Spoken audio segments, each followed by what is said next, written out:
Hello जी। कैसे हैं आप लोग? Welcome to the week one of the weekly LeetCode challenge of at slash. I hope आपने at slash की website पे इसके लिए रजिस्टर कर दिया होगा। अगर अभी तक नहीं करा है तो जल्दी से कर लो, आपकी प्रोग्रेस को ट्रैक करने में ये हमारी हेल्प करेगा। तो चलो सोल्यूशन की तरफ बढ़ते हैं। Okay, so let's start with the first question of our weekly challenge. So our first question is merge strings alternately. Let's open up the question. Right. So the question says you are given two strings, word 1 and word 2. आपको दो string दी गई हैं, word 1 और word 2. आपको क्या करना है? Merge the strings by adding letters in alternating order. Starting with word 1 से स्टार्ट करना है और alternating order में merge करना है स्ट्रिंग को। Alternating order अभी हम समझेंगे क्या होता है। If a string is longer than the other, append the additional letters onto the end of merge string. यानी कि अगर एक स्ट्रिंग दूसरी स्ट्रिंग से बड़ी है तो उसके अगर कोई लेटर्स बच जाएं तो उसमें मर्ज कर देने हैं। तो पहली चीज हमको ऑल्टरनेटिंग ऑर्डर फॉलो करना है। दूसरी चीज, अगर साइज में डिफरेंस है तो बचे हुए नंबर्स को या जो भी स्ट्रिंग्स में कैरेक्टर्स होंगे उनको मर्ज कर देना है। ठीक है, तो पहले ऑल्टरनेटिंग ऑर्डर समझते हैं क्या होता है। मान लो आपके पास एक स्ट्रिंग है ए बी सी डी, दूसरी स्ट्रिंग है डब्ल्यू एक्स वाई और जेड। ठीक है, तो हमें क्या करना है, हमको शुरू करना है वर्ड 1 ये वाली स्ट्रिंग है, वर्ड 2 ये वाली स्ट्रिंग है। हमको शुरू करना है वर्ड 1 से। हमको क्या करना है, हमको पिक करना है ए, फिर हमको पिक करना है डब्ल्यू, फिर हमको पिक करना है बी, फिर हमको पिक करना है एक्स, फिर पिक करना है सी, पिक करना है वाई, फिर पिक करना है डी, फिर पिक करना है जेड। तो ये हमारी एक रिजल्टेंट स्ट्रिंग बननी चाहिए जो हम रिटर्न करेंगे। वो हमसे ये एक्सपेक्ट कर रहा है। दूसरी कंडीशन जो उसने कहा कि अगर स्ट्रिंग के साइज में डिफरेंस हो तो बचे हुए सारे लोगों को मर्ज कर दो। तो फॉर एग्जाम्पल, अगर मेरे पास स्ट्रिंग है A B C D E F और दूसरी स्ट्रिंग है मेरे पास डब्ल्यू एक्स वाई, तो मुझे क्या करना है, पहले पिक करना है ए, फिर डब्ल्यू, फिर बी, फिर एक्स, फिर सी, फिर वाई। उसके बाद ये बची हुई पूरी स्ट्रिंग मुझे ले जाके मर्ज कर देनी है इसके एंड में। तो मेरा ये रिजल्टेंट आना चाहिए। अगर हम लीड कोड पे दिए हुए एग्जाम्पल को समझें तो उसमें यही लिखा हुआ है ना कि वर्ड 1 अगर ए बी सी है, वर्ड 2 पी क्यू आर है, तो A P B Q C R, यही आंसर एक्सपेक्ट वो कर रहा था। दूसरे केस में ए बी और पी क्यू आर एस है, तो उसने देखो क्या करा, ए पी बी क्यू और फिर बचे हुए आर एस को लास्ट में मर्ज कर दिया। तो बची हुई पूरी स्ट्रिंग्स को लास्ट में हम मर्ज कर देंगे। ये काम करना है। तो इसके लिए हमको रिक्वायरमेंट क्या है, हमको सबसे पहले एक रिक्वायरमेंट है खाली स्ट्रिंग की, जिसको हम रिजल्टेंट स्ट्रिंग कह सकते हैं या आप अपनी फाइनल स्ट्रिंग कह सकते हो। ठीक है, तो कोड अलोंग करते हैं और समझते हैं कि कैसे काम होगा। तो हमने क्या करा, हमने एक ना स्ट्रिंग बनाई और उसका नाम हमने रख दिया final S T R for example. ठीक है, हमने एक फाइनल एस टी आर लिख दिया और उसको बना दिया हमने एम्प्टी स्ट्रिंग। ठीक है जी, हमने एम्प्टी स्ट्रिंग बना दिया। अब क्या करना है, अब हमको इस स्ट्रिंग पे आइटरेट करने के लिए कुछ लोगों की जरूरत है। किसकी जरूरत है, एक इंट आई की जरूरत है और एक इंट जे की जरूरत है। क्यों? क्योंकि हमारे पास दो स्ट्रिंग्स है, वर्ड 1 और वर्ड 2। तो एक जो बंदा है वो वर्ड 1 पे आइटरेट करेगा, दूसरा बंदा वर्ड 2 पे आइटरेट करेगा। यानी कि मान लेते हैं आई को हम वर्ड 1 पे आइटरेट कराएंगे और जे को वर्ड 2 पे आइटरेट कराएंगे। ठीक है जी, इतना काम हमें समझ आ गया। उसके बाद हमको क्या करना है, आइटरेशन करानी है भाई। तो मैंने कहा कि जब तक आई जो है वो किससे छोटा हो, वर्ड 1 डॉट लेंथ से छोटा हो। ठीक है, एंड जे जो है वो किससे छोटा हो, वर्ड 2 डॉट लेंथ से छोटा हो।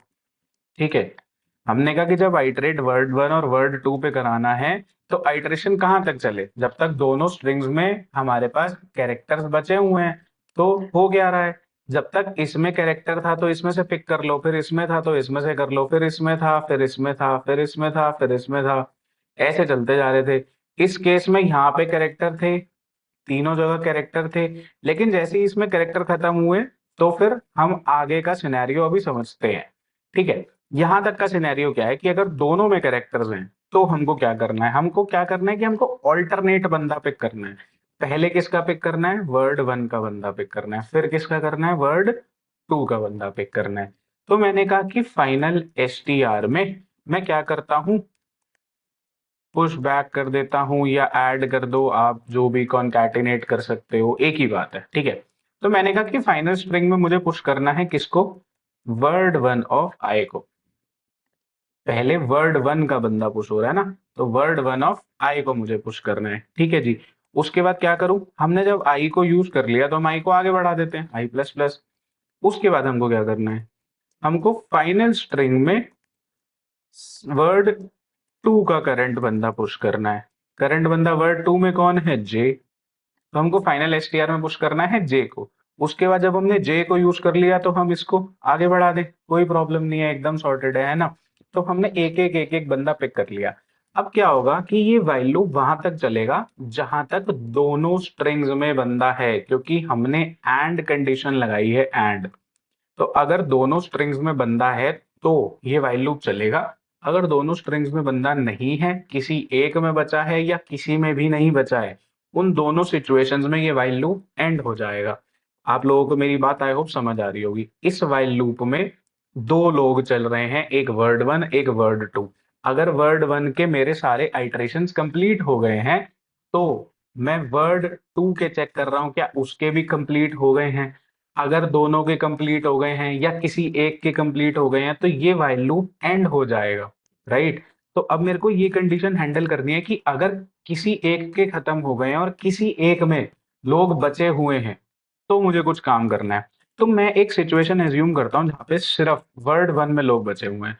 तो उसमें क्या होगा कि मैं कहूंगा कि जब तक आई अब वर्ड वन डॉट लेंथ से छोटा है तब तक कुछ काम कर लो। आई इस पॉइंट पे, क्योंकि हमने आई वाइल के स्कोप से बाहर डिक्लेयर करा था, तो अभी इस नेक्स्ट वाले वाइल लूप में नई अपडेटेड वैल्यू से ही चल रहा होगा। वो वापस जीरो से शुरू नहीं करेगा। कहाँ से शुरू करेगा, जितनी वर्ड टू तक या ऊपर वाले वाइल लूप तक वो यूज कर पाया होगा उसके अगले आइट्रेशन से शुरू करेगा, ठीक है। क्या करेगा, यही सेम काम, इसको उठाओ एज इट इज बिल्कुल कॉपी कर दो। सिमिलरली हम एक हाइपोथेटिकल सिचुएशन एज्यूम करते हैं कि वर्ड टू में भी बंदा बचा होगा, तो j less than word two dot length, ठीक है। और क्या करें, यही वाला एग्जैक्ट काम उठाओ और यहाँ पे पेस्ट कर दो, ठीक है। तो अब हो क्या रहा है कि इन दो वाइल लूप में से कोई भी एक वाइल लूप चलेगा, दोनों वाइल लूप नहीं चलेंगे। ऐसा क्यों, क्योंकि ये वाइल लूप तभी चलेंगे जब मान लो अगर वर्ड वन वाला वाइल लूप चल रहा है, ठीक है। तो वर्ड वन वाला वाइल लूप कब चलेगा, जब आई जो है वो वर्ड वन डॉट लेंथ से छोटा होगा। अगर वर्ड वन डॉट लेंथ से छोटा होगा तो इसका मतलब है कि वर्ड वन में अभी अनआइटरेटेड लोग बचे हुए हैं, राइट। और सिमिलरली जे वाला जो थर्ड वाला वाइल लूप है मेरा सबसे नीचे वाला, वो कब चलेगा, जब मेरे पास वर्ड टू में लोग बचे हुए हैं, यानी कि जय छोटा है वर्ड टू की लेंथ से, राइट। तो अगर दोनों ही लोग छोटे होंगे आई और जे, यानी कि दोनों ही वर्ड वन और वर्ड टू में लोग बचे होंगे, तो ऊपर वाला वाइल लूप खत्म ही नहीं होगा ना। जो ये वाला फर्स्ट वाला वाइल लूप है मेरा, ये खत्म ही नहीं होगा अगर दोनों ही जगह पर लोग बचे हुए हैं।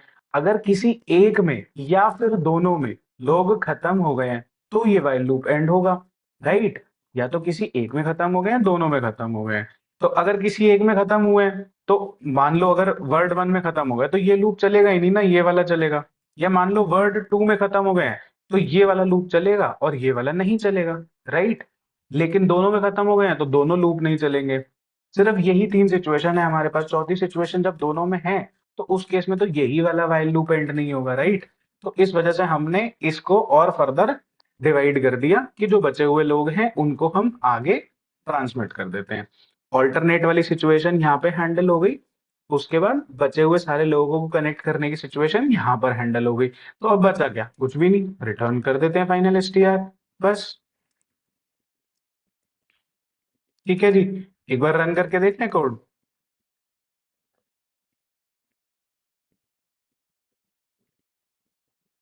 हो गया जी एक्सेप्ट, सबमिट करके देख लें।